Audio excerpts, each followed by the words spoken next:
Praise Lord అమ్మా Aishwarya. Praise the Lord అన్న. Praise Lord Margaret. Praise praise Lord Lord Ravi. అక్క. Praise Lord Ravi brother. నీకు వేల కొలది వందనాలు చెల్లిస్తున్నాము తండ్రి. ఈ దినం ఇదిగో ప్రభా జిమ్ అప్ లైవ్ ద్వారా నాయన మా మిత్రులు యుఎస్ఏలో ఉంటున్నారు రాజు బ్రదర్ని బట్టి, అలాగే దీంట్లో పాల్గొంటున్నటువంటి దైవ సేవకులను బట్టి, సేవకురాలను బట్టి, ఇదిగో తండ్రి సిస్టర్స్ని బట్టి నీకు వందనాలు చెల్లిస్తా ఉన్నాం తండ్రి. నీ దాసుడు నీ పక్షమై నిలబడుతుండగా ఇదిగో ప్రభా నీ మెల్లనైన చల్లనైన స్వరాన్ని మాకు నాయన వినిపిస్తురాని ప్రభా నీకు వందనాలు. నువ్వు మాట్లాడితే మేము బ్రతకగలం. నా ప్రాణమా యెహోవాను సన్నిధించుమా, నా అంతరంగమునున్న సమస్తమా ఆయన చేసిన మేలును ఉపకారం మరవకుమా. నాయన ఇదిగో తండ్రి నీ చిత్తానుసారంగా నీ వాక్య పెలుగులో ఇదిగో ప్రభా నీ దాసుని ఏడింతల ఆత్మాభిషేకంతో నింపుతురండి. వినగలిగిన చెవులను, గ్రహింపగలిగిన మనసులను, హృదయమును దయచేస్తురండి. అనేకులు ఈ చిన్న ప్లాట్ఫామ్ ద్వారా ఇదిగో ప్రభా అనేక దైవ సేవకులు పాల్గొని ఇదిగో తండ్రి నాయన రాజ్య స్వార్థ వ్యాపకములో వారు కూడా పాలుభాగస్తులుగా కావాలని కోరుతా ఉన్నాం తండ్రి. కృపగల దేవానికి వందనాలు చెల్లిస్తా ఉన్నాం. మాకు కూడా సమయం లేక ఇదిగో ప్రభా పోయిన వారం పాల్గొనలేదు. ఈ వారం కలుసుకునే అవకాశాన్ని, తరుణాన్ని మాకు అనుగ్రహించిన విధానం బట్టి నీకు స్తోత్రం చెల్లించుకుంటూ నాయన ఇదిగో తండ్రి ప్రారంభ ప్రార్థన మొదలుకొని పాటల ద్వారా మహిమ పొందండి.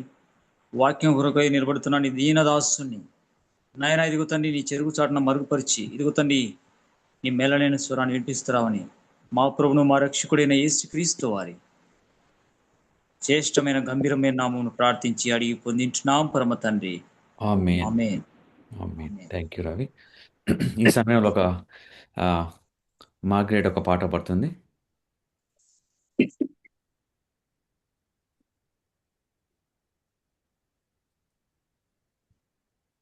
Praise Lord everyone. Praise the Lord. ఒక పాటతో మనమందరం దేవుని ఇదే కాలంలో స్తుతించి ఆరాధిద్దాం. నిన్ను మాత్రమే నేనమ్మానయ్యా, నీవు మాత్రమే నా ధైర్యం యేసయ్యా, నీ బాహుబలమే నడిపించును, నా స్థితులన్నిటినీ సరిచేయును. కృప చూపువాడవయ్యా, నీ పిల్లకు కృప చూపువాడవయ్యా, కృప చూపువాడవయ్యా, నీ పిల్లలకు కృప చూపువాడవయ్యా. నీవు సెలవీయగా కలుగనిదేముంది, వాక్కును పంపగా జరుగనిదేముంది. నీవు సెలవీయగా కలుగనిదేముంది, వాక్కును పంపగా జరుగనిదేముంది. సకలము నీదేనయా శ్రీమంతుడా, స్తుతి నీకు పాడెదనయ్యా. సకలము నీదేనయ్యా శ్రీమంతుడా, స్తుతి నీకు పాడెదనయ్యా. సమకూర్చువాడవయ్యా, నీ పిల్లలకు సమకూర్చువాడవయ్యా, నేను మాత్రమే నేనమ్మానయ్యా, నీవు మాత్రమే నా ధైర్యం యేసయ్యా. నా ముందు నీ ఉండగా ఎదురొచ్చు వాడెవడు, కార్యము చేయగా అడ్డుపడు వాడెవడు. నా ముందు నీ ఉండగా ఎదురొచ్చు వాడెవడు, కార్యము చేయగా అడ్డుపడు వాడెవడు. యుద్ధము నీదేనయా ఓ శూరుడా, ముందుకు సాగిదనయ్యా. యుద్ధము నీదేనయ్యా ఓ శూరుడా, ముందుకు సాగిదనయ్యా. జయమిచ్చువాడవయ్యా, నీ పిల్లలకు జయమిచ్చువాడవయ్యా, జయమిచ్చువాడవయ్యా, నీ పిల్లలకు జయమిచ్చువాడవయ్యా. నిన్ను మాత్రమే నీ నమ్మానయ్యా. నీవు మాత్రమే నా ధైర్యం యేసయ్యా. నీవు కరుణించగా కాదను వాడెవడు, శక్తితో నింపగా ఓడించు వాడెవడు. నీవు కరుణించగా కాదను వాడెవడు, శక్తితో నింపగా ఓడించు వాడెవడు. సాయము నీవేనయా సహాయకుడా, నీలో దాగిదనయ్యా. సాయము నీవేనయ్యా సహాయకుడా, నీలో దాగిదనయ్యా. బలమిచ్చువాడవయ్యా, నీ పిల్లలకు బలమిచ్చువాడవయ్యా. బలమిచ్చువాడవయ్యా, నీ పిల్లలకు బలమిచ్చువాడవయ్యా. నిన్ను మాత్రమే నీ నమ్మానయ్యా. నీవు మాత్రమే నా ధైర్యం యేసయ్యా. నీ బాహుబలమే నడిపించును, నా స్థితులన్నిటినీ సరిచేయును. కృప చూపువాడవయ్యా, నీ పిల్లలకు కృప చూపువాడవయ్యా. కృప చూపువాడవయ్యా, నీ పిల్లలకు కృప చూపువాడవయ్యా. Amen. Praise God. Thank you అండి. జాయిన్ అయిన ప్రతి ఒక్కరికి వందనాలు దేవుని నామములో. సో ఒక చిన్న ప్రేయర్తో ఈరోజు మెసేజ్ మనం స్టార్ట్ చేసుకుందాం. సో ప్రార్థన.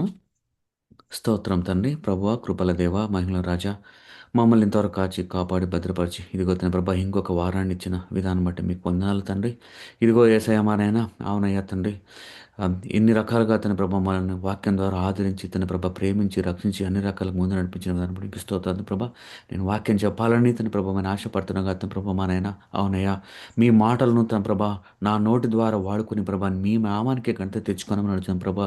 ఎవరైతే ఏ అవసరాలతో ఉన్నారో తన ప్రభా, ఏ వాక్యం అయితే అవసరాలతో ఉందో తన ప్రభా మనైనా మీరు ఏర్పరచుకున్న విధానం బట్టి తన ప్రభా వాళ్ళకు వినిపించి తన ప్రభా వాళ్ళ హృదయంలో కార్యాలు జరిగించమని అడుగుతున్న ప్రభా మనైనా కేవలము తన ప్రభా మీకే ఘనత తెచ్చే విధంగా మేమందరము తన ప్రభా వాక్యం చెప్పటంలో అయినా కానీ వాక్యం వినడంలో కానీ తన ప్రభా వాక్యాన్ని పాటించడంలో కూడా మీకు ఘనత తెచ్చే బిడ్డలుగా అందరిని వాడుకోనమని, ఇంకా రానైన వాళ్ళందరినీ ప్రభా త్వరగా రప్పించమని నీకే వందనాలు చెల్లించుకుంటూ మా ప్రభా యేసుక్రీస్తు నామమున అడిగి వేడుకొంచున్నాం మా పరమ తండ్రి. ఆమేన్. ఆమేన్. మరి ఒకసారి అందరికీ వందనాలండి. సో ఈరోజు మన మెసేజ్ యొక్క టైటిల్ ఏంటంటే what happens when God allowed the troubles. What happens when God allows the troubles. So దేవుడు కొన్ని శ్రమలు అనుమతిస్తే దానివల్ల ఏమవుతుంది, దానివల్ల ఎవరికి ఉపయోగము, దానివల్ల వచ్చే లాభం ఏంటి, దేవుడు మనము తెలుసుకునేది ఏంటంటే దేవుడు అనుమతిచ్చే శ్రమల వల్ల మనము పొందుకునేది ఏంటి, తర్వాత ఆయన పొందుకునేది ఏంటి, అసలుకు ఏం జరుగుతుంది ఆయన శ్రమలు అనుమతిస్తే అనే టాపిక్లో ఈరోజు మనము తెలుసుకోబోతున్నాము. So what happens when God allows the troubles. Okay. So మీలో ఎప్పుడైనా అనుకున్నారా ఎవరైనా? సో నేను క్వశ్చన్ వేద్దాం అనుకున్నాను. మీలో ఎప్పుడైనా ఎవరైనా ఏమైనా అనుకున్నారా, దేవా ఎందుకు ఈ సమస్యలు, నాకెందుకు ఈ కష్టాలు, నాకెందుకు ఈ శ్రమలు, ఎందుకు నాకే జరుగుతున్నాయి, ఇంకెవరు లేరా, నేనేనా, నాకేనా ఈ కష్టాలు అని ఎప్పుడైనా అనుకున్నారా? ఒక్కోసారి ఈ ప్రాబ్లమ్స్ ఎండు కావు, చైన్ సిస్టమ్ లాగా కంటిన్యూ అవుతూనే ఉంటాయి. ఒకదానికొకటి ఒకదానికొకటి, ఒకటి సాల్వ్ చేస్తే ఇంకొకటి వస్తూనే ఉంటుంది. ఒకటి అయిపోయిందని రిలాక్స్ అయ్యే లోపల ఇంకొకటి వస్తూనే ఉంటుంది. ప్రాబ్లమ్స్ ఒక్కొక్కసారి నెవర్ ఎండింగ్. కొన్ని కొన్ని కొన్ని కొన్ని కొన్ని కొన్ని చాలా టఫ్గా ఉంటాయి, కొన్ని కొన్ని చిన్నవే ఉంటాయి. ఎప్పుడైతే ఈ ప్రాబ్లమ్స్ గుండా మనం వెళ్తూ ఉన్నప్పుడు మనకు అనిపిస్తుంటుంది ఈ లైఫ్, అబ్బా ఈ లైఫ్ చాలా కష్టం, చాలా చాలా బాధగా ఉంది, చాలా కష్టంగా ఉంది, ఇంకా ఈ ఈ లైఫ్ చాలా విపరీతంగా ఉంది అనుకుంటుంటాం. కానీ కానీ యేసుప్రభుల వారు ఏమంటున్నారంటే, ఈ లోకంలో శ్రమలు రాక తప్పవు. ఈ లోకంలో శ్రమలు రాక తప్పవు. దానికి ఎవరూ అతీతులు కాదు. చిన్న, పెద్ద, ముసలి వాళ్ళు, అలాగే సంపన్నులు, తర్వాత రకరకాల, ఎవరైనా, ఇంకా దానికి ఎవరైనా అతిథులు కాదు. ఎవరైనా శ్రమల గుండా వెళ్ళాల్సిందే. ఏదో ఒక రకమైనటువంటి శ్రమలు, ఏదో ఒక రకమైనటువంటి శ్రమలు వస్తుంటాయి. కొన్ని కొన్ని అదే మనం అనుకున్నట్టుగా కొన్ని కొన్ని చిన్నవి ఉండొచ్చు, కొన్ని కొన్ని పెద్దవి ఉండొచ్చు. కానీ దేవుడు ప్రతి ఒక్క సమస్యను, ప్రతి ఒక్క ఇబ్బందిని, మన యొక్క పరిస్థితిని బట్టి ఆయన మనల్ని ట్రాన్స్ఫార్మ్ చేయగలుగుతాడు. మనకు కలిగే ప్రతి ఒక్క సమస్యను కానీ, ప్రతి ఒక్క ఇబ్బందిని కానీ, ప్రతి ఒక్క ఆటంకాలను కానీ, వాటి ద్వారా దేవుడు మనల్ని ట్రాన్స్ఫార్మ్ చేయాలని అనుకుంటాడు. చూడండి, ఇంకా క్లియర్గా చెప్పాలంటే ఇంకా క్లియర్గా చెప్పాలంటే ప్రాబ్లమ్స్ ద్వారా దేవుడు మన క్యారెక్టర్ మార్చాలనుకుంటాడు. ప్రాబ్లమ్స్ ద్వారా దేవుడు మనలో ఓపికను పెంచాలనుకుంటాడు. ప్రాబ్లమ్స్ ద్వారా మనలో ఒక ఒక ఒక రకమైనటువంటి క్యారెక్టర్, దేవుడికి ఇష్టమైన క్యారెక్టర్ని మనలో బిల్డ్ చేయాలంటే కొన్ని ప్రాబ్లమ్స్ ద్వారా మనం వెళ్ళాల్సిందే. కొన్ని ఫేసెస్ ద్వారా మనం వెళ్ళాల్సిందే. అప్పుడే మనం నేర్చుకోగలుగుతాం. ఇది ఎవరు తప్పించుకునే, ఒక ఒక మంచి బిలీవర్గా మారాలన్నా, ఒక మంచి క్రిస్టియన్గా మారాలన్నా, దేవుడు ఇష్టపడే బిడ్డలుగా మారాలన్నా మనకు షార్ట్ కట్ ఏమీ లేదు. ఖచ్చితంగా ఆయన అనుమతి ఇచ్చే శ్రమల గుండా మనం ఖచ్చితంగా వెళ్ళాల్సిందే. డైరెక్ట్ షార్ట్ కట్ ఏమీ లేదు. ఖచ్చితంగా వాటి ద్వారా వెళ్ళినప్పుడే మనము ఆయన ఇష్టపడే బిడ్డలుగా ఉండగలుగుతాం. తర్వాత ఈ విధమైనటువంటి క్యారెక్టర్ మారడం వల్ల ఇది మనలో ఆధ్యాత్మిక ఎదుగుదలకు ఎంతో ఉపయోగపడుతుంది. మనలో ఒక తృష్ణను కలగజేస్తుంది అనమాట. ఈ శ్రమల గుండా నువ్వు వెళ్ళినప్పుడు క్యారెక్టర్ బిల్డ్ అవ్వడం వల్ల నీలో ఆధ్యాత్మిక తృష్ణ పెరుగుతుంది.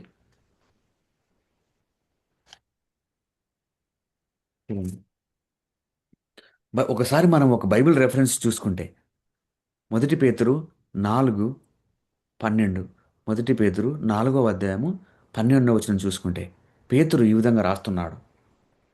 ఎవరి నుంచి అది ప్రియులారా, మిమ్మల్ని శోధించుటకు మీకు కలుగుతున్న అగ్ని వంటి మహాశ్రమను గురించి మీకేది ఒక వింత సంభవించినట్లు ఆశ్చర్యపడకుడి. క్రీస్తు మహిమ బయలుపరచబడినప్పుడు మీరు మహానందంతో సంతోషించు నిమిత్తము క్రీస్తు శ్రమలలో మీరు పాలువారైనంతగా సంతోషించుడి. చూడండి. Thank you Ravi. ప్రియులారా, మిమ్మును శోధించుటకు మీకు కలుగుచున్న అగ్ని వంటి మహాశ్రమ. చూడండి, ఎలాంటి శ్రమలు వచ్చిన చెప్తున్నాడు, అగ్ని వంటి మహాశ్రమ గూర్చి చెప్తున్నాడు ఆయన. అగ్ని వంటి మహాశ్రమ గురించి చెప్తున్నాడు. అది అది కలిగినను ఎంతో వింత సంభవించినట్లుగా ఆశ్చర్యపడకూడదు అంటున్నారు. అగ్ని వంటి మహాశ్రమ వచ్చినా మనం వింతగా చూడాల్సిన అవసరం లేదు. అయ్యో నాకొక్కనికి కష్టం, అయ్యో నాకు ఒక్కనికి ఇబ్బంది అని ఆలోచించాల్సిన అవసరం లేదని అంటున్నాడు. అలాగే క్రీస్తు మహిమ బయలుపరచబడినప్పుడు, ఎప్పుడంట అండి, క్రీస్తు మహిమ బయలుపరచబడినప్పుడు మీరు మహానందముతో సంతోషించు నిమిత్తం, దేనికోసము మహానందంతో సంతోషించు నిమిత్తము క్రీస్తు శ్రమలలో పాలువారై ఉన్నంతగా సంతోషించుడు. ఆయన కూడా మనలాగే శ్రమలు అనుభవించాడండి. మనము పరలోకంలో ఆయనతో కలిసి ఉండాలంటే మనం కూడా ఆయనలాగానే శ్రమలు అనుభవించాల్సిందే. మనం కూడా ఆయనలాగా శ్రమలు అనుభవించాల్సిందే. చూడండి. పేతురు ఏమని చెప్తున్నాడంటే ఒక క్రైస్తవుడు తనకు కలిగే శ్రమలను చూసి ఏం ఆశ్చర్యపడాల్సిన అవసరమే లేదు. కొందరు అయ్యో నాకు ఇంత పెద్ద కష్టం వచ్చింది, అయ్యో నాకు డబ్బులు లేవు, అయ్యో నాకు తిండి లేదు, అయ్యో నాకు ఇంకొకటి లేదు అంటే ఎగ్జాంపుల్ చెప్తున్నాను. అంతకు మించి వాళ్ళ అవసరాలను బట్టి ఉండొచ్చు. ఇవన్నీ డైలీ లైఫ్. కానీ కొన్ని కొన్ని దేవుడు అనిపించిందే కష్టాలు ఉండొచ్చు. దేవుడు అనుమతించే కష్టాలను కూడా మనం ఎలా తీసుకోవాలా? పాజిటివ్గా తీసుకోవాలి. దేవుడు అనుమతించే కష్టాలను కూడా మనం ఆశ్చర్యపడాల్సిన అవసరం లేదు. ఇప్పుడు మనం ఎండకు వెళ్తున్నామండి, ఎండ వస్తుందని తెలిసిపోతుంది ఎండకి వెళ్తే, మనం బయటికి వెళ్తే. అలాగనే ఒక క్రైస్తవ జీవితం అంటే ఖచ్చితమైన పోరాటాలతో, ఈ లోకంతో పోరాటాలతో ఖచ్చితంగా ఎక్స్పెక్ట్ చేయాల్సిందే. అది లేకుండా క్రైస్తవ జీవితం కానే కాదు. చూడండి. తర్వాత తర్వాత మన ఈ శ్రమలు అనేటువంటి ఒక క్రైస్తవుడికి, ఒక బిలీవర్కి వెరీ వెరీ వెరీ న్యాచురల్, సర్వసాధారణమైనటువంటి ఒక లక్షణం అనుకోవచ్చు. శ్రమలు అనేటువంటి, కష్టాలు అనేటువంటి ఒక క్రైస్తవుడికి సర్వసాధారణంగా తీసుకోవాలి. కొత్తగా వింతగా తీసుకోకూడదు. ఇక్కడ నేను ఇక్కడ ఒక ప్రాబ్లం అంటే ఏంటి, శ్రమలు అంటే ఏంటి అనే ఎగ్జాంపుల్, ఒక డిఫరెన్స్ చెప్పాలనుకుంటున్నాను. మనము మన టాపిక్ ఏంటంటే దేవుడు అనుమతించే సమస్యల వల్ల, శ్రమల వల్ల మనం ఏమవుతున్నాము, ఎలా ట్రాన్స్ఫార్మ్ అవుతున్నాము, దానివల్ల ఎవరికి ఘనత వస్తుంది అనే టాపిక్లో ఉన్నాం కదా. ఇక్కడ అసలు ప్రాబ్లం అంటే ఏంటి, శ్రమలు అంటే ఏంటి, ఎలా సపరేట్ చేయాలి, దేవుడు ఇచ్చే శ్రమలు ఏంటి, మన స్వతహాగా మనం తెచ్చుకునే శ్రమలు, దానికి దీనికి తేడా ఏంటి అనేది నేను ఇక్కడ డిఫరెన్స్ చెప్పాలనుకుంటున్నాను. అంటే నేను అంటాను ఇక్కడ దేవుడు అనుమతిచ్చే శ్రమలు ఎలా ఉంటాయి, ఇంకొకటి సాతాను వల్ల కలిగే శ్రమలు ఎలా ఉంటాయి. ఆ డిఫరెన్స్ చెప్పి తర్వాత ముందుకెళ్దాం. సో 2 శ్రమల గురించి మనం ఇక్కడ తెలుసుకోబోతున్నాం. దేవుడు అనుమతిచ్చే శ్రమలు, సాతాను వల్ల కలిగే శ్రమలు, సాతాను ఇన్ఫ్లుయెన్స్ వల్ల కలిగే శ్రమలు. సో ఈజీ ఎగ్జాంపుల్ ఒకటి తీసుకుంటాను నేను. ఈజీ ఎగ్జాంపుల్ అందరికి అర్థం అవడానికి, దేవుడు అనుమతిచ్చే శ్రమలు ఎలా ఉంటాయనంటే అర్థం అవడానికి. ఒక డ్రైవర్ ఉన్నాడు అనుకోండి, డ్రైవ్ బాగా చేస్తాడు, లైసెన్స్ ఉంది, రోడ్డు మీద ప్రశాంతంగా వెళ్తా ఉన్నాడు, ఎలాంటి మిస్టేక్ చేయట్లేదు, 100% కాన్షియస్లో ఉన్నాడు, డ్రైవింగ్ రూల్స్ అన్నీ పాటిస్తూ ఉన్నాడు, 100% డ్రైవింగ్ రూల్స్ పాటిస్తున్నాడు, స్పీడ్ లిమిట్లో ఉన్నాడు, లైన్ డిసిప్లిన్లో ఉన్నాడు, అన్ని ట్రాఫిక్ రూల్స్ పాటిస్తున్నాడు. కానీ సడన్గా ఇంకొక డ్రైవర్ వచ్చేసి మనకి యాక్సిడెంట్ చేసినాడు అనుకోండి, నీ తప్పేం లేదు, యు ఆర్ 100% రైట్, నువ్వు లైన్లో ఉండవు, స్పీడ్ లిమిట్లో ఉండవు, అన్ని రూల్స్ పాటిస్తున్నావు, కానీ సడన్గా వచ్చి ఒక వ్యక్తి నీకు యాక్సిడెంట్ చేసినాడు అనుకోండి, నీకు నాకు ఎవరికన్నా కానీ నీ ప్రయో నీ నీ ఆ, నీ నీ నీ దాన్ని ఏమంటారు, నీ ప్రలోభం లేకోకుండా, నీవు ఏమి చేయకోకుండా కూడా నువ్వు సమస్యలలో పడ్డావు, ఎలాంటి తప్పు లేకోకుండా నువ్వు సమస్యలలో పడ్డావు. అది దేవుడు అనుమతించే సమస్యలుగా మనము చూసుకోవచ్చు. ఇంకొకటి సాతాను ఇన్ఫ్లుయెన్స్ వల్ల వచ్చే సమస్యలు, దానికి కంప్లీట్గా రివర్స్, ఫుల్గా తాగేసి రోడ్డు మీద అటు పడితే ఇటు పోయి, రూల్స్ పాటించుకోకుండా, లైన్ డిసిప్లిన్ లేకోకుండా, స్పీడ్ లిమిట్ లేకోకుండా ఎట్లా పడితే అట్లా డ్రైవ్ చేస్తూ నువ్వు ప్రాబ్లమ్స్లో పడితే, నువ్వు యాక్సిడెంట్ చేసుకుంటే అది సాతాను వల్ల ఇన్ఫ్లుయెన్స్ అయిన ప్రాబ్లం. సో ఇక్కడ మనం ఈ దేని గురించి మాట్లాడుతున్నాం అంటే దేవుడు అనుమతిచ్చే ప్రాబ్లమ్స్ గురించి మాట్లాడుతున్నాం. స్వతహాగా నువ్వు క్రైస్తవుడివి, నువ్వు నీ క్రైస్తవ జీవన విధానం నువ్వు సాగిస్తున్నావు, నువ్వు రోజు చర్చికి వెళ్తున్నావు, దేవునికి దగ్గరగా ఉంటున్నావు, రోజు బైబిల్ చదువుతున్నావు, ఇతరులకి నువ్వు మార్గదర్శకంగా ఉంటున్నావు, అన్నీ 100% ఎఫెక్టివ్గా చేస్తున్నావు. అనుకోకుండా కొన్ని సమస్యలు వస్తే వాటిని మనము దేవుడు అనుమతించిన వాడిగా చూసుకోవాలి. నీ ప్రమేయం లేకుండా, నీ మాటల ద్వారా కానీ, నీ క్రియల ద్వారా కానీ, నీ చూపుల ద్వారా కానీ, నీ ప్రయత్నాల ద్వారా కానీ తప్పు లేకుండా కూడా శ్రమలు వస్తే అది దేవుడు అనుమతించిందిగా చూసుకోవాలి. అదర్ సైడ్ సాతాన్ ఇన్ఫ్లుయెన్స్ వల్ల నువ్వు చేసే కార్యాలు, ఎవరి ఇన్ఫ్లుయెన్స్ వల్ల? సాతాన్ ఇన్ఫ్లుయెన్స్ వల్ల చేసే కార్యాలు. నువ్వు రూల్స్ పాటించక, బైబిల్ చదవక, దేవుని దగ్గరగా ఉండకుండా, నీ స్వతహాగా ఆలోచన చేస్తూ, దేవుడు చెప్పినట్టు చేయకోకుండా చేస్తే, దాంట్లో నుంచి పడే సమస్యలు, సాతాను పెట్టే సమస్యలు. మనం ఇక్కడ మాట్లాడేది దేవుడు అనుమతి ఇచ్చే సమస్యలు. వాటి గురించి మాట్లాడుతున్నాం. చూడండి. ఇప్పుడు మనందరికీ అర్థమైంది అనుకుంటాను. సో దేవుడు ఎలాంటి సమస్యలు మనకు అనుమతిస్తాడు? డిఫరెన్స్ ఏంటి? దేవుడు ఇచ్చే సమస్యలు, సాతాను ఇన్ఫ్లుయెన్స్ కలిగే సమస్యలు. చూడండి.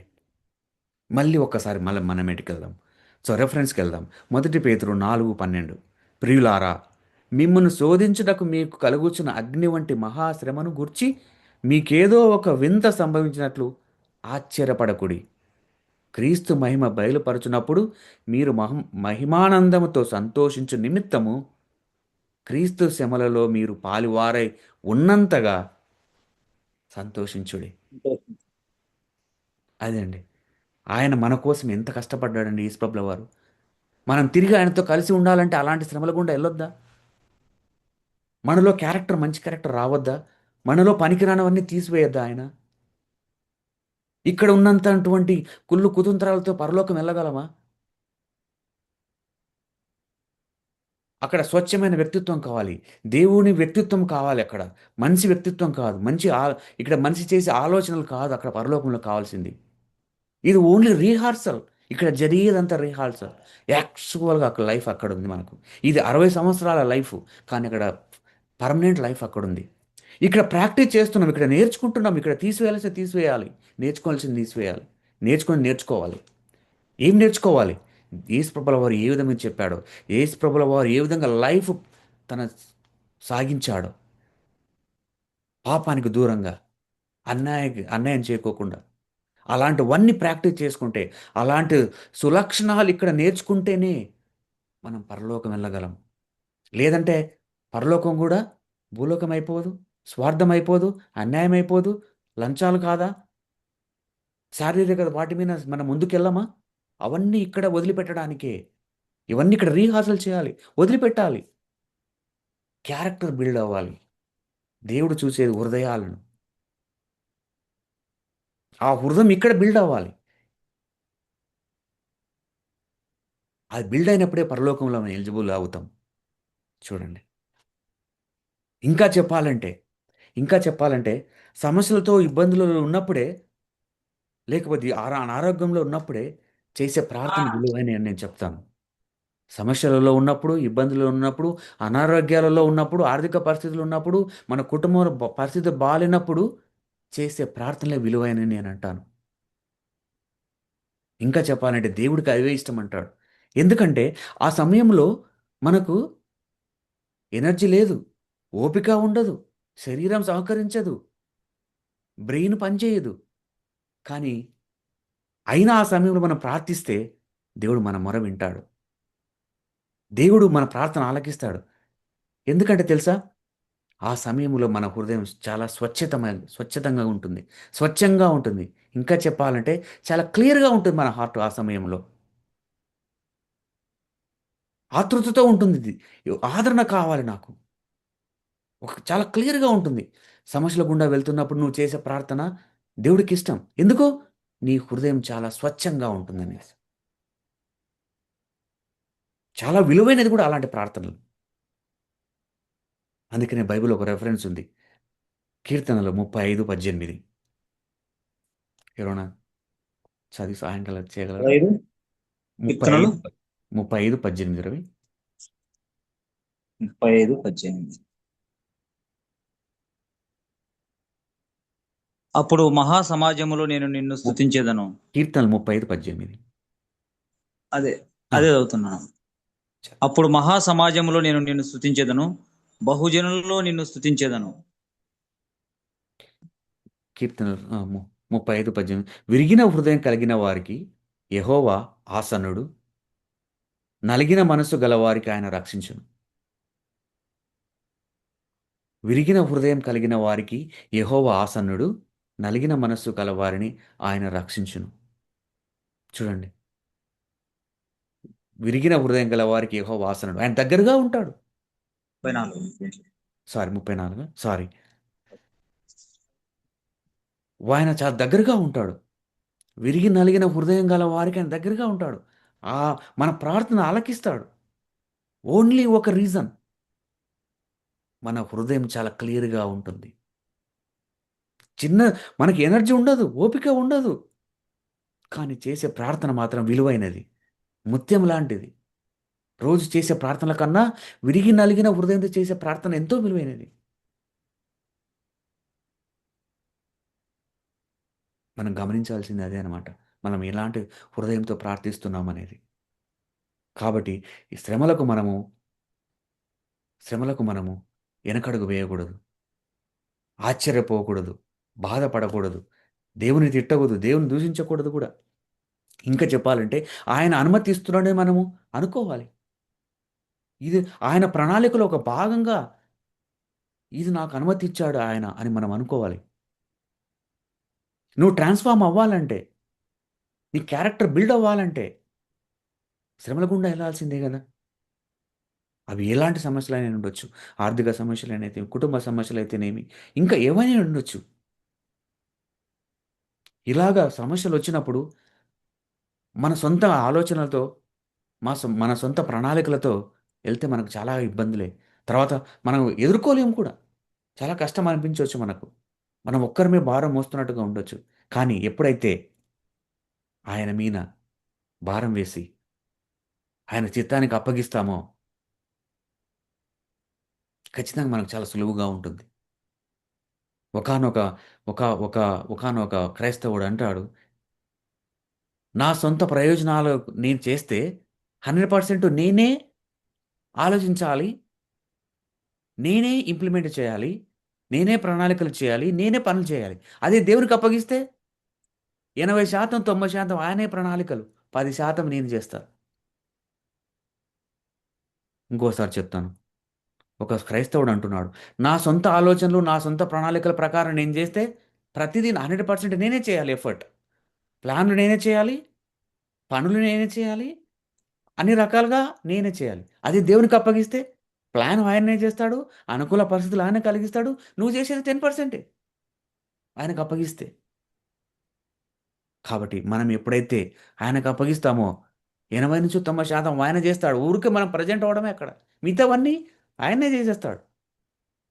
ఏది సులభమో మనం ఎంచుకోవాలి. ఆయనకు అప్పగిస్తే చాలు. 90% ఆయనే చేసేస్తాడు. 10% మనం ఊరికే ఉండాలి. ప్రెజెంట్ ఏపించుకోవడమే అక్కడ.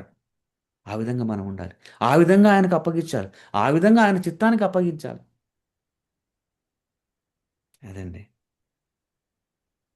సో, ఎప్పుడైతే ఆయన చిత్తానికి అప్పగిస్తామో, మనం ఇంక హ్యాండ్స్ అప్. నాకు సంబంధం లేదు దేవా! నేను వస్తున్నాను. మీరెళ్ళమన్నారు. ఎళ్తున్నాను. 90% పని నీది. 10% ఎలా ఉంటాం పనిచేసేవాళ్ళము? చాలా నిదానంగా, ఏమి అంటి అంటనట్టుగా సైలెంట్‌గా ఉంటాం. 10% పనిచేసేవాళ్ళు. అలానే ఉండాలి దేవుని శ్రమలలొచ్చినప్పుడు, దేవుని పనులొచ్చినప్పుడు.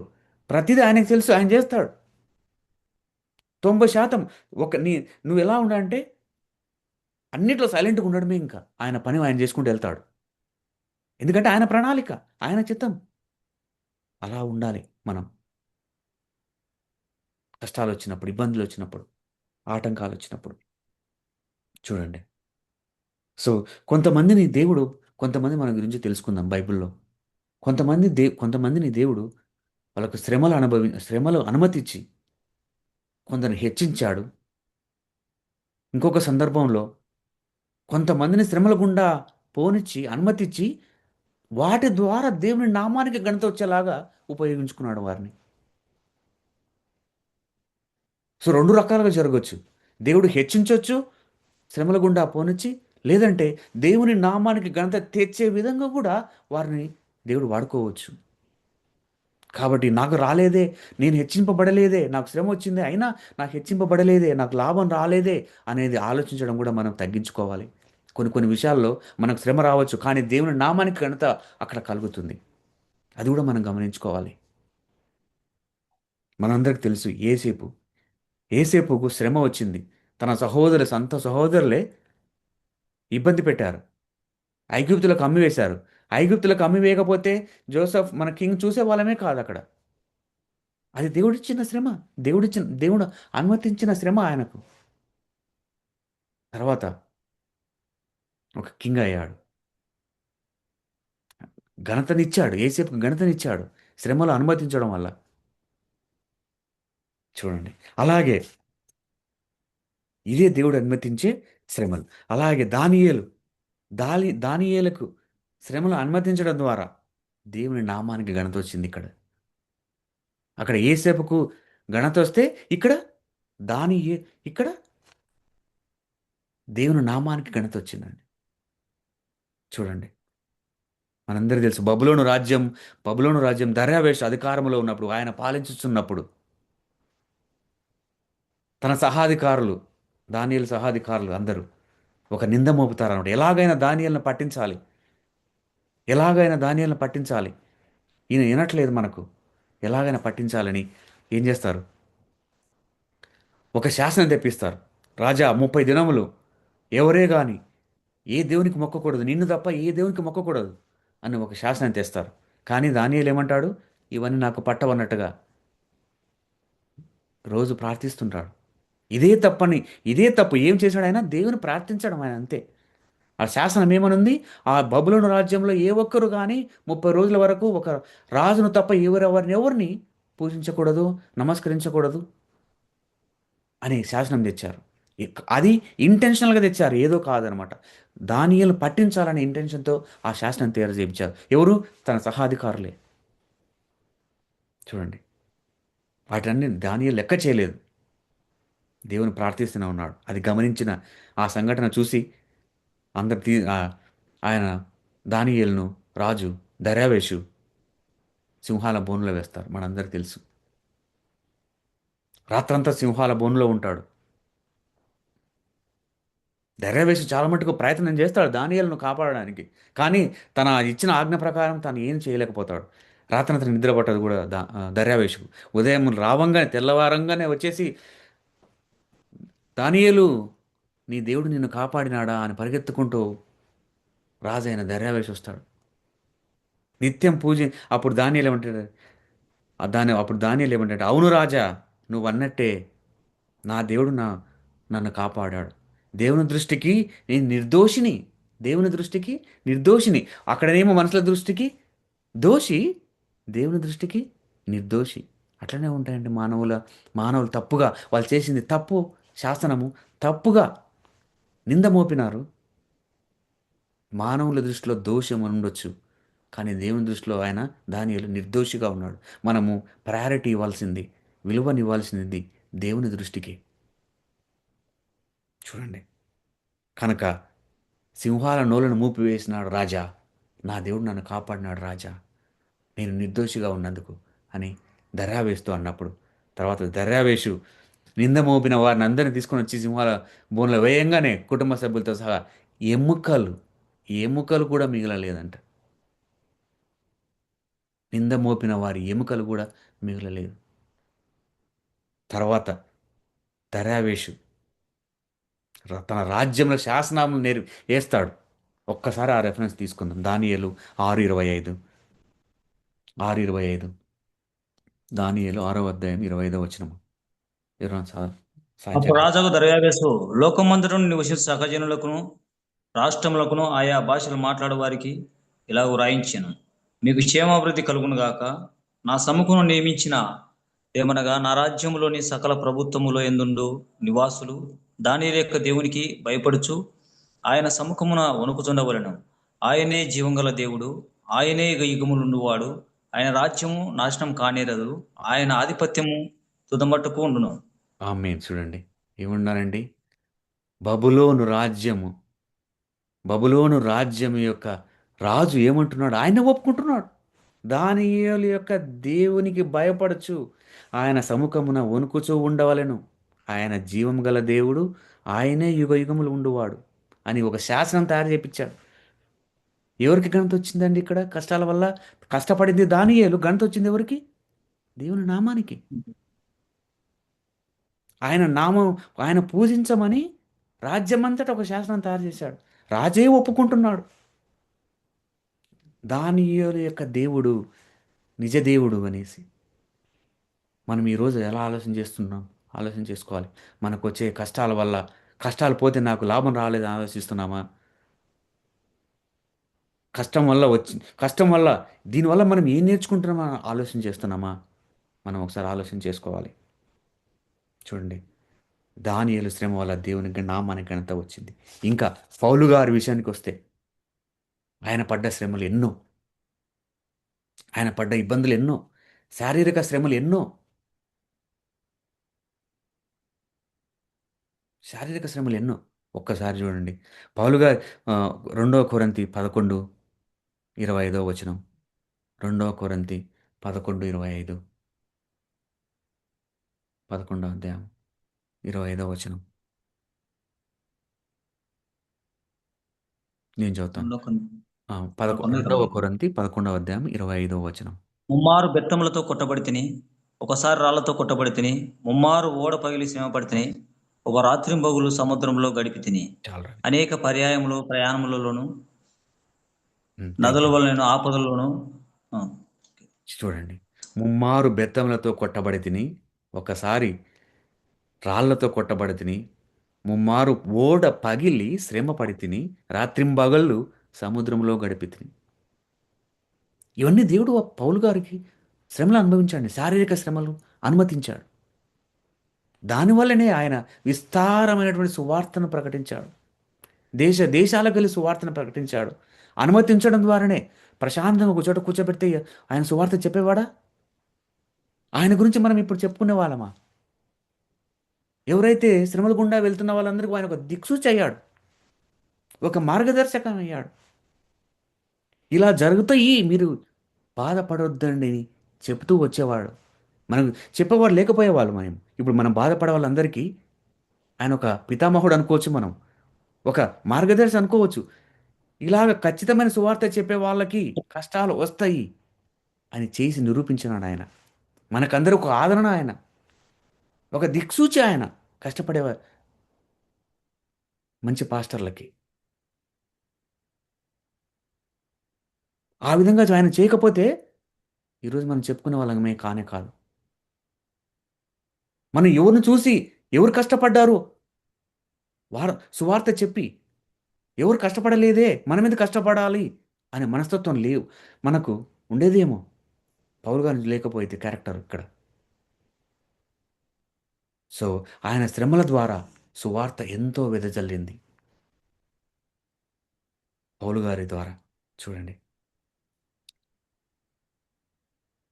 ఈరోజు మనము ఈ విధంగా ఒక నిరీక్షణ కలిగి ఉన్నామంటే, ఒక ఒకలాంటి హోప్ ఉన్నామంటే, పౌలు గారు మనకు ఎన్నో మార్గం చూపించాడు. కష్టపడాలి, ఒక్కోసారి ఇబ్బందులు పడాలి, సొంత వారి ద్వారా అయినా, స్నేహితుల ద్వారానైనా, సొంత సొంత సంఘం ద్వారా అయినా కష్టాలు రావచ్చు.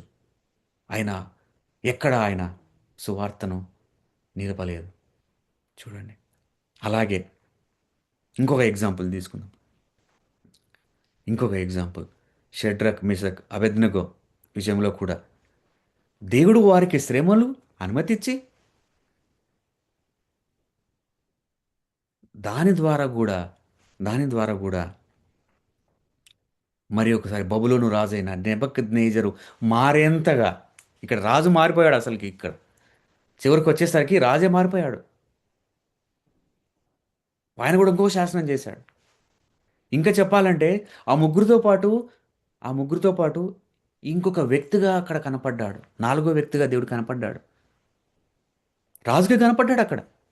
నాలుగో వ్యక్తి ఎవరు అక్కడ అని అంటున్నాడు. మనందరికీ తెలుసు, షడ్రక్ మిషక్ అబెద్నెగో వాళ్ళు ఏం చేశారు? ప్రతిమకు మొక్కమంటే నో నో అని అన్నారు. అంతే, నో. గుండంలో పడేస్తామంటే పడేసుకో, పడేసుకో, దేవుడు నన్ను రక్షించగలడు, ఒకవేళ రక్షించకపోయినా మేము భయపడం.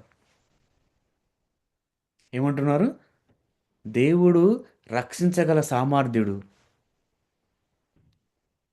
కానీ మేము మొక్కము. ఒకవేళ ఆయన రక్షించకపోయినా, ఒకవేళ ఆయన రక్షించకపోయినా మేము నీ ప్రతిమకు మొక్కము అని అన్నారు. చూడండి, చూడండి, చూడండి. సో ఇంకొకటి మనం గమనించాల్సింది ఏంటంటే, ఈ కష్టాలు వచ్చినప్పుడు ఈ ఇబ్బందులొచ్చినప్పుడు, మనం కష్టాల గుండా వెళ్తున్నప్పుడు, దేవుని చిత్తానికే మనం అప్పగించాలి. ఇక్కడ షడ్రక్, మెషక్, అబేద్నెగో దేవా కాపాడు అని అన్నారా? దేవా రక్షించు అని అన్నారా? ఏమన్నారిక్కడ? మేము మొక్కము. దేవుడు రక్షించగల సామర్థ్యుడు. అయినా ఆయన రక్షించిన రక్షించకపోయినా రాజని దేవతలకు మేము పూజింపం. పూజింపం. అదండి. అది అని దేవుని చిత్తం జరిగించడం అంటే అది. మన సొంత లాభము, మనకిష్టమైనట్టుగా, మనకు అనుకూలంగా రావాలని కూడా మనం ప్రార్థించడం సబబు కాదు. కష్టాలలో మనకు అనుకూలంగా రావాలని అనుకోవడం కూడా సమము కాదు నేనంటాను. ఇక్కడ వాళ్ళు ప్రార్థించలేదు. తెగించేస్తారని అంటాం మనం ఒక్కోసారి. తెగించారు వాళ్ళు. అంటే చనిపోవడానికైనా సిద్ధం. రక్షిస్తాడు, లేకపోతే చంపేస్తాడు. కానీ నేను మాత్రం దేవుడు చెప్పిన వాక్యాలు మాత్రం వింటాం. నీకు మొక్కం మేము. అది దేవుని చిత్తానికి అప్పగించడం అంటేనండి.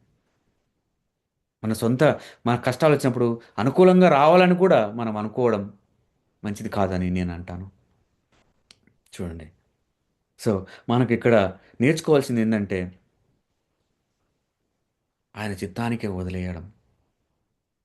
80% 90% ఆయన ప్రణాళిక ప్రకారం జరగడము. మనం ఓన్లీ ఒక్క మాట ఒక ప్రజెంట్ ఎంచుకున్నట్టుగా ఉండాలి మనం. ఆయన పెట్టే శ్రమలలో, ఆయన చేసే ప్రణాళికలో.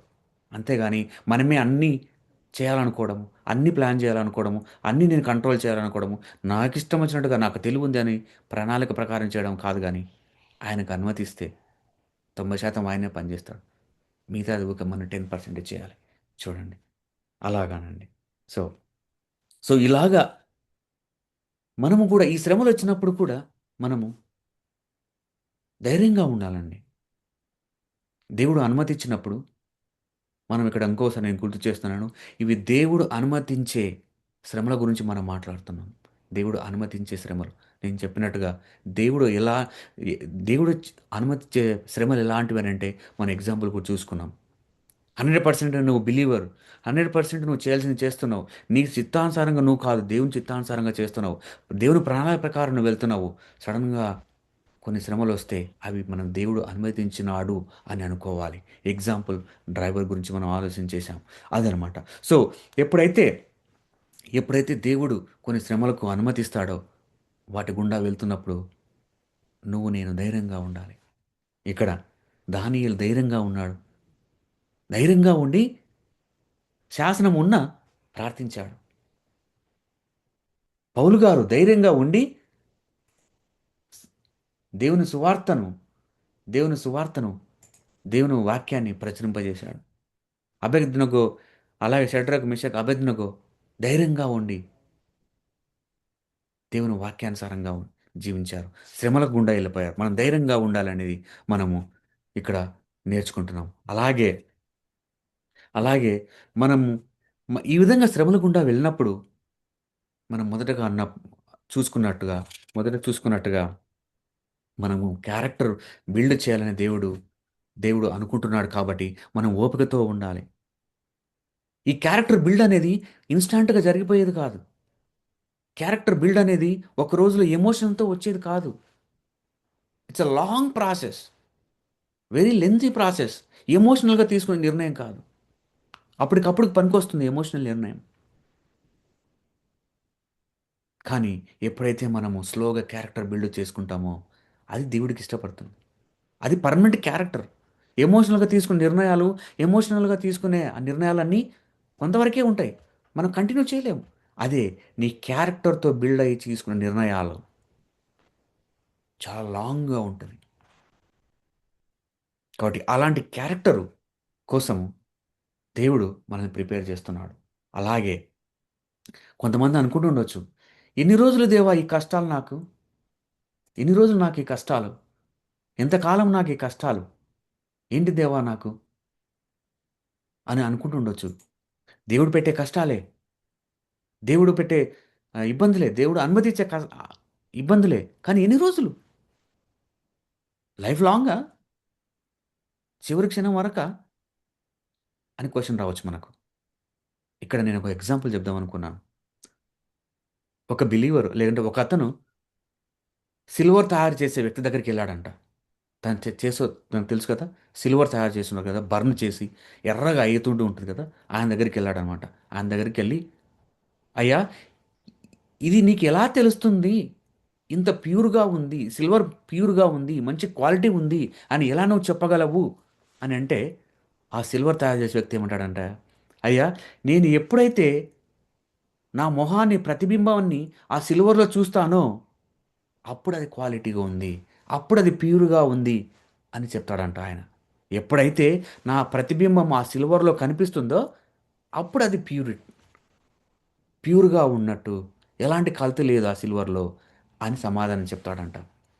అలాగే అలాగే ఒక క్రైస్తవుడి జీవితంలో, ఇంకా చెప్పాలంటే క్రైస్తవుడి జీవితంలో ఇతరులు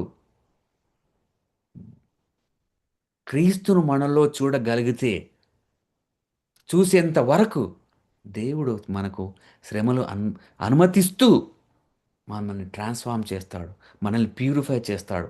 ఇతరులు మనలో క్రీస్తును చూడాలి. అది ప్యూర్, అది ప్యూరిటీ. అంతవరకు దేవుడు మనలో శ్రమలు అనుమతిస్తూనే ఉంటాడు. అది మనకి ఎండ్ పాయింట్. నీలో క్రీస్తుని చూసినప్పుడు నువ్వు ఆలోచన విధానమైన, నువ్వు మాట్లాడే విధానమైన, నీ చూపైన తలంపైన, ప్రేమలో కూడా ప్రతి ఒక్కటిలో క్రీస్తు ఎలాగ నడుచుకుంటాడో, క్రీస్తు ఏ విధంగా ప్రేమిస్తాడో, క్రీస్తు ఏ విధంగా ఇతరులను పలకరిస్తాడో, క్రీస్తు ఏ విధంగా చేయగలుగుతాడో అలాంటి రూపం వచ్చే వరకు దేవుడు మనలకి. ఎందుకంటే మన పర్మనెంట్ ప్లేస్ ఏది? హెవెన్. అక్కడ ఇలాంటి క్యారెక్టర్స్కు, మన భూమి మన క్యారెక్టర్స్కి అక్కడ అనుమతి లేదండి. ఎలాగ మనమైతే క్రీస్తు స్వరూపులుగా ఉంటామో వారికి మాత్రమే. అంతవరకు ట్రాన్స్ఫార్మ్ అవుతూనే ఉండాలి. అందుకనే అనుమతిస్తూనే ఉంటాడు ఆయన.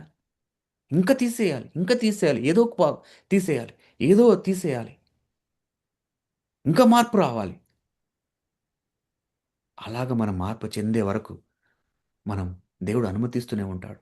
చివరగా ఒక రెఫరెన్స్ చూసుకుందాం. మొదటి పేతురు 1వ అధ్యాయం 7వ వచనం. మొదటి పేతురు 1వ అధ్యాయం 7వ వచనం.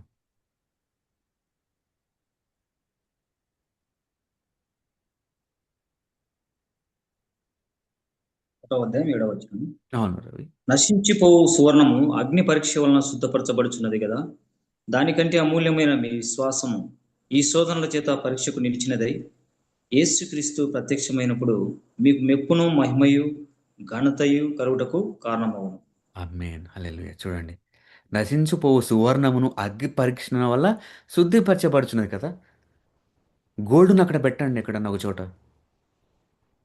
అది స్లోగా డల్ అవుతూ ఉంటుంది. కానీ ఎప్పుడైతే అగ్నిలో వేసి కొంచెం మళ్ళీ దాన్ని చేసేస్తామో మంచి అమూల్యమైనదిగా, మంచి విలువైనదిగా ఉంటుంది. అలాగే దానికన్నా ఇంకా చూడండి, దానికంటే అమూల్యమైన మీ విశ్వాసము ఈ శోధనల చేత పరీక్షకు నిలిచినదై యేసుక్రీస్తు ప్రత్యక్షమైనప్పుడు, ఎప్పుడంటండి, ఏ యేసుక్రీస్తు ప్రత్యక్షమైనప్పుడు మీకు మెప్పును, మహిమ, ఘనత కలుగుటకు కారణమగును. ఆయనతో కలిసి ఉండాలంటే ఆయనలాగా ఉండాలండి, సింపుల్గా. ఆయన క్వాలిటీస్ కావాలనుకుంటున్నాడు. ఎలాగా? ఆయన పక్కన ఉండాలంటే, ఆయనతో మనము ప ఆయన ఆయన లోకంలో మనం జీవించాలి అంటే ఆయనలాగా ఉండాలి, సింపుల్. ఆయన పెట్టే క్వాలిటీస్ మనలో ఉండాలి. అదండి. కాబట్టి కాబట్టి సో, మనం ఈ ఈ పాఠం ద్వారా నేర్చుకోవాల్సింది ఏందంటే, శ్రమలు వచ్చినప్పుడు దేవా, నాకెందుకు ఈ శ్రమలు అనుకోకుండా, దేవా, ఎందుకు నా బాధలు అనుకోకుండా, దేవా, ఈ శ్రమల ద్వారా నాకు ఏమి నేర్పిస్తున్నావు? దేవా, ఈ శ్రమల ద్వారా నీ నామానికి ఘనత వస్తుందా అని ఆలోచించుకోవాలి. అలాగే సో నేను ఇంకా అంటాను, so don't give up, let's grow up. Don't give up, let's grow up spiritually. So ఈ చిన్న వాక్యాన్ని దేవుడు దీవించును గాక. Thank you so much for your time.